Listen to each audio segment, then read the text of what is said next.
গোৱালপাৰা কাণ্ডৰ পিছতে মমতা বেনাৰ্জীৰ ফোন কল পংকজ পাঠকলৈ। পংকজ পাঠকে দাবী কৰিছে যে তেখেতক নিশা 12 বজাত পশ্চিমবংগৰ মুখ্যমন্ত্ৰী মমতা বেনাৰ্জীয়ে ফোন কৰিছে। ফোন কৰি কৈছে যে তেখেতক কলিকতালৈকে যোৱাৰ কথা উল্লেখ কৰিছে। পংকজ পাঠকক প্ৰস্তাৱ দিছে যে কলিকতালৈ আহক, তাত নিৰাপত্তা দিয়া হ'ব। বিশেষভাৱে গোৱালপাৰাত শেহতীয়াকৈ পংকজ পাঠকৰ যি চুলি গুজোৱা শিবিৰ আৰু এই শিবিৰত একাংশ ব্যক্তিৰ সৈতে পংকজ পাঠকৰ বিভিন্ন ধৰণৰ যুক্তিতৰ্ক হৈছিল আৰু অৱশেষত পংকজ পাঠকে আঁঠু লৈছিল আৰু ৰাইজৰ সন্মুখত আঁঠু লোৱা এই বিষয়টোক লৈ বিভিন্ন ধৰণৰ ক্ৰিয়া প্ৰতিক্ৰিয়া হৈছিল সামাজিক মাধ্যমত আৰু বিভিন্নজনে বিভিন্ন ধৰণৰ মন্তব্য কৰিছে আৰু নিশা সামাজিক মাধ্যমতে স্পষ্টীকৰণ দিছে পংকজ পাঠকে কি কাৰণত আঁঠু লৈছিল। যিসকল এই শিবিৰত যিসকল সৰু ল'ৰা ছোৱালী গৈছিল পংকজ পাঠকৰ লগত, তেওঁলোকৰ পিতৃ মাতৃক যাতে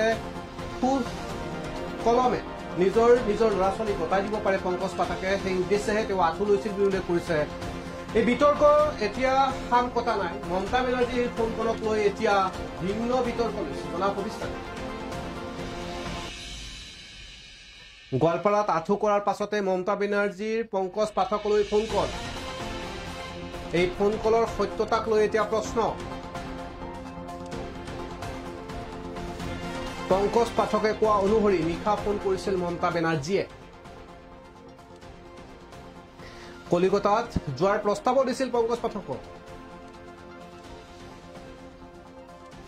অসম তৃণমূল কংগ্ৰেছৰ নেতা দুলু আহমেদে এই ফোন কল ভুৱা বুলি ইতিমধ্যে সংবাদমেলক জানিব দিছে। আমি কিছু সময় পিছত ফোন কলত ল'বলৈ চেষ্টা কৰিম। অসম তৃণমূল কংগ্ৰেছৰ নেতা দুলু আহমেদৰ সৈতেও আমি ফোন লাইনত সংযুক্ত হ'বলৈ চেষ্টা কৰিম। শেহতীয়াকৈ পংকজ পাঠকৰ বিতৰ্ক, গোৱালপাৰাত আঁঠু কৰাৰ পিছতে মমতা বেনাৰ্জীয়ে পংকজ পাঠকলৈ ফোন কৰাৰ কথা ইতিমধ্যে পংকজ পাঠকে উল্লেখ কৰিছিলে আৰু এই ফোন কলৰ এতিয়া সত্যতাক লৈ প্ৰশ্ন উত্থাপন হৈছে। পংকজ পাঠকে কোৱা অনুসৰি নিশা ফোন কৰিছিল মমতা বেনাৰ্জীয়ে, কলিকতালৈকে যোৱাৰ প্ৰস্তাৱো দিছিল পংকজ পাঠকক আৰু শেহতীয়াকৈ পংকজ পাঠকৰ সৈতে এগৰাকী অৱসৰপ্ৰাপ্ত শিক্ষক আৰু এগৰাকী মহিলাৰ সৈতে দুৰ্ব্যৱহাৰ কৰাৰ অভিযোগ উত্থাপন হৈছিল আৰু এই অভিযোগৰ পিছতে ৰাজহুৱা স্থানতে পংকজ পাঠকক আঁঠু কাঢ়িবলৈ দিছিল একাংশ গোৱালপাৰা শিবিৰত থকা ব্যক্তি আৰু এই বিষয়টোক লৈ ভিন্নজনে বিভিন্ন ধৰণৰ মন্তব্য কৰা দেখা পোৱা গৈছিল। সামাজিক মাধ্যমত চৰ্চা হৈছিল যে পংকজ পাঠকক কিয় এনে ব্যৱহাৰ কৰিছে, কিবা দোষ কৰিলে ইয়াৰ শাস্তি আইনে দিব, পুলিচ প্ৰশাসনে দিব, ৰাইজে মৰেল কিয় দেখাব, এনেধৰণৰ বিভিন্ন ধৰণৰ প্ৰশ্ন উত্থাপন হৈছিল। আৰু নিশা 12 বজাত পংকজ পাঠকলৈ কলিকতাৰ মুখ্যমন্ত্ৰী মমতা বেনাৰ্জীয়ে ফোন কল কৰাৰ কথা উল্লেখ কৰিছিল আৰু এই বিষয়ত বিশেষভাৱে চৰ্চা লাভ কৰিছিল যে পশ্চিমবংগৰ পৰা এটা ফোন কল নিশা 12 বজাত কৰিছিল আৰু 12 বজাৰ পিছত সেই ফোন কলৰ বিষয়ে সত্যতা ইতিমধ্যে ভুৱা বুলি আখ্যা দিছে তৃণমূল কংগ্ৰেছৰ জ্যেষ্ঠ নেতা দুলু আহমেদে। মই তেখেতৰ সৈতে ফোন লাইনত সংযুক্ত হ'বলৈ চেষ্টা কৰিম। আমি ফোন লাইনত সংযুক্ত হৈছো দুলু আহমেদৰ সৈতে, অসম তৃণমূল কংগ্ৰেছৰ উপ সভাপতি তেখেত। দুলুদা, আপোনাক স্বাগতম জনাইছো। এটা বিষয়, এই বিষয়টো হৈছে যে অসম তৃণমূল কংগ্ৰেছৰ পৰা আপুনি ইতিমধ্যে উল্লেখ কৰিছে যে বিষয়টো স্পষ্ট হৈছে যে পংকজ পাঠকক নিশা 12 বজাত ফোন কল কৰা বুলি উল্লেখ কৰিছে মমতা বেনাৰ্জীয়ে। আনকি কলিকতালৈকে তেখেতক প্ৰস্তাৱ দিছে যে কলিকতালৈকে আহক, অসমৰ যদি পৰিৱেশ বেয়া হয়। এই বিষয়ত আপুনিও ইতিমধ্যে সংবাদ মাধ্যমত মন্তব্য দি আছে আৰু মই আপোনাক অলপ জানিব বিচাৰিম যে এই বিষয়টো কি, প্ৰকৃতত হৈছে কি, আপোনালোকৰ লগত যোগাযোগ হৈছিল নেকি এই বিষয়ত? প্ৰথম কথা, আপোনালোকৰ আজি সংবাদ মাধ্যমত ৰাতিপুৱাৰ পৰা এটা বিষয় খুব চৰ্চিত হৈ আছিল। বিষয়টো আছিল এনেধৰণৰ যে পশ্চিমবংগৰ মুখ্যমন্ত্ৰী মমতা বেনাৰ্জী ডাঙৰীয়ানীয়ে যোৱাকালি পংকজ পাঠকৰ লগত থকা গোৱালপাৰাৰ যিটো ঘটনা, এই ঘটনাত দুখ প্ৰকাশ কৰি তেখেতক কলিকতালৈ মাতি পঠাইছে। তাত তেখেতৰ যিটো বৃত্তি সেইটো তাত কৰিব দিছে, তাত চিকিউৰিটি প্ৰদান কৰিম বুলি কৈছে, তাত থকা ব্যৱস্থা কৰি দিম বুলি কৈছে। বিভিন্ন ধৰণৰ মানে ফেচবুক পোষ্ট পংকজ পাঠকে নিজে কৈ দিছিলে। দিয়াৰ পিছত যেতিয়া ৰাতিপুৱাৰ পৰা সংবাদ মাধ্যমৰ বিষয়টো চৰ্চিত হৈছে, মোৰ অকমান সন্দেহ হ'ল যে কথাটোৰ ভিতৰত কি আছে এইটো। তেতিয়া মই আমাৰ দলীয় হাইকমাণ্ডৰ লগত কথা পাতিলো। কথা পাতি এটা কথা নিশ্চিত হলো যে অকমান সময়ৰ পিছতে নিশ্চিত হলো যে আমাৰ যিগৰাকী দলৰ মুখ্যমন্ত্ৰী আমাৰ হাইকমাণ্ড মমতা বেনাৰ্জী ডাঙৰীয়ানী, তেখেতে পংকজ পাঠকক কোনো ধৰণৰ ফোন কৰা নাই আৰু সেই কথা আমাক হাইকমাণ্ডে ইতিমধ্যে প্ৰেছ বিবৃতিযোগে জনাই দিব, সংবাদ মাধ্যমক ক'লে আৰু মই প্ৰেছ বিবৃতিযোগে জনাইও দিলো। এই কথাটো হ'ল এইটো সম্পূৰ্ণ মিছা কথা। মমতা বেনাৰ্জী ডাঙৰীয়ানী কোনো ধৰণৰ পংকজ পাঠকক ফোন কৰা নাই। এই ধৰণৰ কথা পংকজ পাঠকে কি ধৰণে এই ধৰণৰ সস্তীয়া ৰাজনীতিৰ আশ্ৰয় লৈছে, ভুৱা প্ৰচাৰ কৰিছে, ভুৱা প্ৰেছ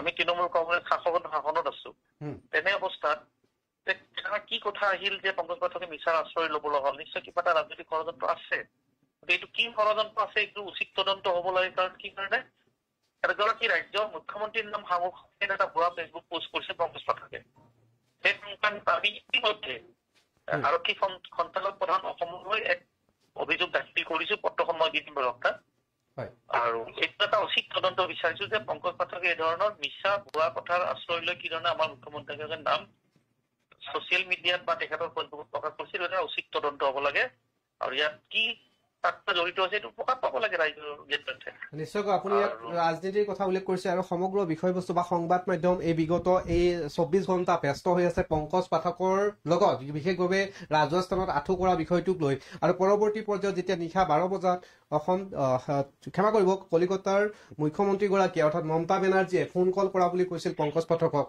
আনকি তাত থকা খোৱা চিকিউৰিটিৰ সকলো ব্যৱস্থা কৰি দিম বুলি উল্লেখ কৰিছিলে ইয়াৰ পিছত পুৱাৰ ভাগতো কিন্তু সংবাদ মাধ্যম ব্যস্ত হৈ আছে বা পংকজ পাঠকৰ পৰা এতিয়াও কিন্তু কোনো ধৰণৰ স্পষ্টীকৰণ পোৱা হোৱা নাই যে তেখেতক মমতা বেনাৰ্জীয়ে ফোন কল কৰা নাই বুলি আনহাতে আপোনালোকে ইতিমধ্যে হাইকমাণ্ডৰ লগত যোগাযোগ কৰাৰ কথা উল্লেখ কৰিছে তাৰপিছত আপুনি ইতিমধ্যে স্পষ্টীকৰণ দিছে যে বিষয়টো ইয়াৰ ৰাজনীতি হ'ব পাৰে সন্মুখত 2026 চনৰ বিধানসভা নিৰ্বাচন এই প্ৰেক্ষাপটত অসম তৃণমূল কংগ্ৰেছৰ তৰফৰ পৰা এই বিষয়টোৰ ওপৰত ৰাজনীতি হোৱাৰ গণ কেনেকে পালে কি বিষয়ৰ ওপৰত ৰাজনীতি হ'ব পাৰে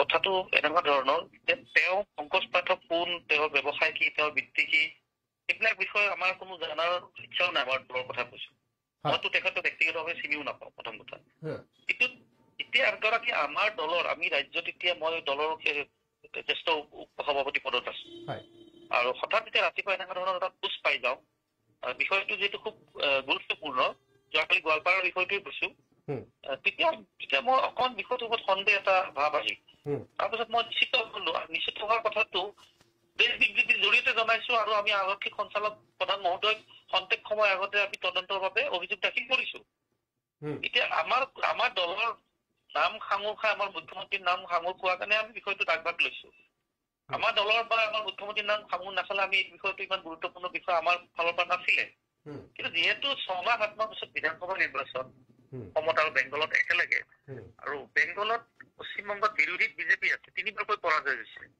তেনেস্থলত পংকজ পাঠকে কৈছে তেখেতক কলিকতাত মমতা বেনাৰ্জী ডাঙৰীয়াই মুখ্যমন্ত্ৰী মাতি পঠিয়াইছে কালি যদি বেংগলত কিবা এটা ঘটনা হৈ যায় পংকজ পাঠকৰ লগত তেতিয়াতো আপোনালোকে পিছত আমাক দুখ দিব যে আপোনালোকৰ মুখ্যমন্ত্ৰীটো ষ্টেটমেণ্ট দিছিলে তেখেতক কলিকতালৈ মাতি পঠাই সুৰক্ষা দিম বুলি আজি কিয় তেখেতক কলিকতাত কাৰণ কলিকতাত পশ্চিমবংগতো বিজেপি বিৰোধীত আছে তাতে গতিকে আমি যদি এইখিনি ব্যৱস্থা নকৰো বা আমি এইখিনি ব্যৱস্থা নললো হয় ভৱিষ্যতত যিকোনো কথা হলে আপোনালোকে সংবাদ মাধ্যমে আমাক পংকজ পাঠকে দাবী কৰিছিল যে চুবুৰীয়া ৰাজ্য হয় যেনে ধৰণৰ তেওঁ শংকৰদেৱৰ কথা উল্লেখ কৰিছে যে শংকৰদেৱে এটা সময়ত কলিকতাত আছিল ভূপেন হাজৰিকাৰ কথা উল্লেখ কৰিছে যে ভূপেন হাজৰিকা কলিকতাত আছিল অসমত যেতিয়া স্থান পোৱা নাছিল সেই সূত্ৰে মমতা বেনাৰ্জীয়ে তেখেতক নিমন্ত্ৰণ দিছে পংকজ পাঠকৰ দাবী এইটো আছিল তেখেতে প্ৰয়াত ভূপেন হাজৰিকাৰ কথা কৈছে বা চুবুৰীয়া ৰাজ্য বুলি কৈছে চব ঠিকে আছে আমি মানি ললো এইবোৰ কথা কিন্তু মুখ্যমন্ত্ৰীয়ে ফোন কৰা বুলি কৈ মিছাকৈ ফেচবুক যোগে পোষ্ট দিছে আৰু মই অলপ আগে শুনিবলৈ পাইছো যে পোষ্টটো বোলে ডিলেটো কৰিছে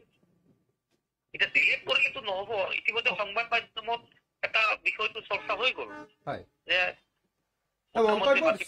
মন্তব্য আমাৰ তাত আছে ৰাতিপুৱাৰ ভাগত দিয়া মন্তব্য য'ত উল্লেখ কৰিছে যে শংকৰদেৱ গুৰুজনে পশ্চিমবংগত থাকিব লগা হৈছিল প্ৰয়াত ভূপেন হাজৰিকা পশ্চিমবংগত মই কলো যে তেওঁ গুৰুজনাৰ কথা কৈছে তেখেতে ভূপেন হাজৰিকাৰ কথা কৈছে চুবুৰীয়া ৰাজ্য বুলি কৈছে তেখেতৰ কথাত আমি একমত যি কৈছে তাত মোৰ ক'ব লগা একো নাই ক'ব লগা আছে যে মুখ্যমন্ত্ৰী তেখেতক নিশা 12:30 বজাত ফোন কৰি পশ্চিমবংগলৈ মাতি পঠাই সুৰক্ষা দিম বুলি কৈছে তাত থকাৰ ব্যৱস্থা কৰি দিম বুলি কৈছে তেখেতক কৈছে যে আপোনাৰ যি বৃত্তি আপুনি ইয়াতে আহি কৰক অসম চৰকাৰে আপোনাক সুৰক্ষা দিব পৰা নাই এইবিলাক মানে মিছাকৈ তেওঁ এইটোতো আমি কৈ থকা নাই নহয় বা সংবাদ মাধ্যমক তেওঁ নিজৰ ফেচবুক পোষ্টত প্ৰকাশ পাইছে কথাটো বিষয়টো তাত এইটো মিছাৰ আশ্ৰয় কিয় ললে নিশ্চয় এতিয়া পংকজ পাঠকৰ এই বিতৰ্কৰ পৰিসমাপ্তি তৃণমূল কংগ্ৰেছত হ'ব নেকি হ'ব গৈ আছে নেকি এই বিতৰ্কটো তালৈকে যাব নেকি এতিয়া অসম তৃণমূল কংগ্ৰেছ আমি আৰক্ষী সঞ্চালক প্ৰধান মহোদয়ক ইতিমধ্যে পত্ৰ প্ৰেৰণ কৰিছো তদন্ত বিচাৰি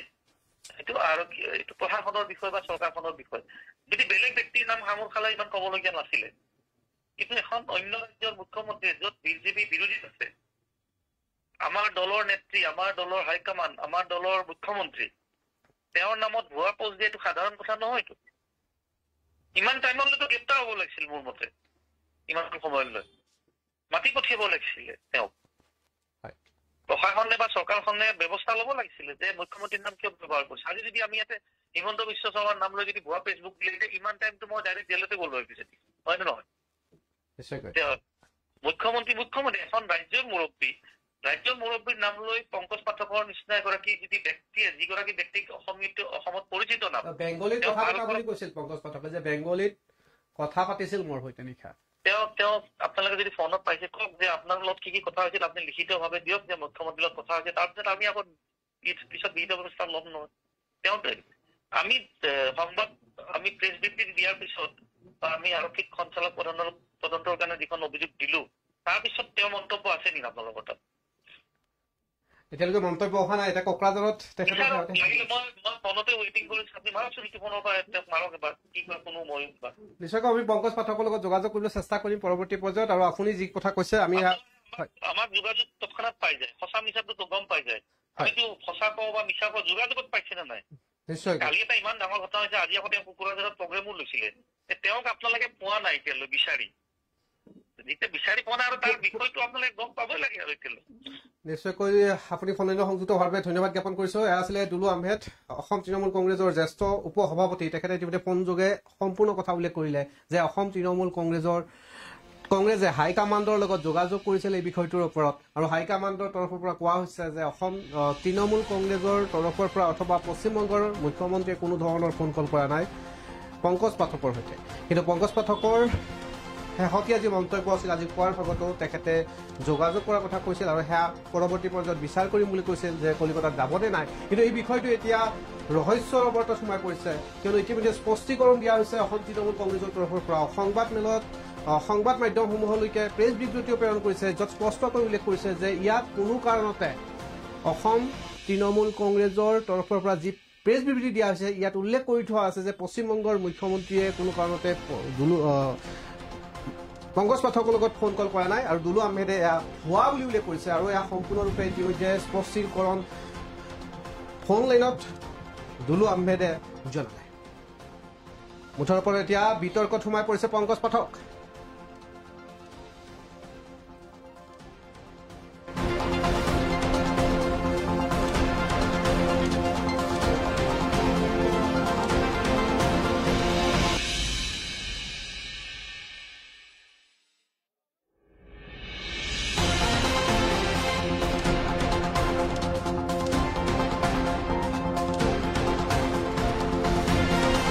ইতিমধ্যে ডিবিনিউজৰ দৰ্শকসকলক জনালো যে পংকজ পাঠকলৈ কৰা ফোন কলৰ স্পষ্টীকৰণ দিলে অসম তৃণমূল কংগ্ৰেছৰ জ্যেষ্ঠ উপ সভাপতিগৰাকী। আপোনালোকে অধিক বাবতিৰ বাবে চাই থাকক ডিবিনিউজ। পৰৱৰ্তী পৰ্যায়ত আমি পংকজ পাঠকৰ সৈতেও ফোন লাইনত সংযুক্ত হ'বলৈ চেষ্টা কৰিম বা যোগাযোগ কৰিবলৈ আমাৰ সতীৰ্থসকল সাজু হৈ থাকিব বিষয়টোক